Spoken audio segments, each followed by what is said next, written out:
Hello and welcome to Car Pros. Today's video is fuel pump pressure regulator test. First, locate your fuel pressure regulator, then remove the vacuum line to check for presence of fuel. If fuel is present, then the regulator needs to be replaced. If you can't find your fuel pressure regulator, don't panic. Some don't have an accessible fuel pressure regulator. Next, we're going to locate the fuel pressure test port and remove the dust cap.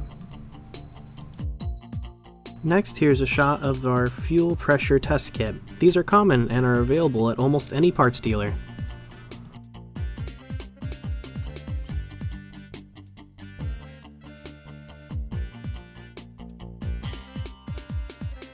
Next, we're going to attach the fuel pressure test gauge to the test port.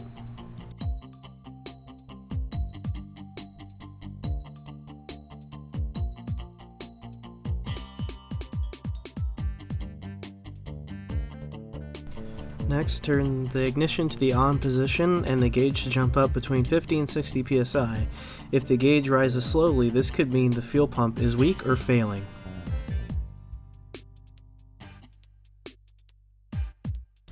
Next, start the engine. Then remove the vacuum line from the pressure regulator.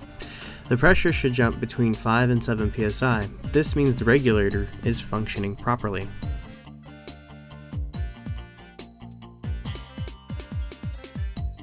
Next, load the engine. It should only go down by about 1 psi. If any more, you have a weak fuel pump or a clogged fuel filter, like we have on this car.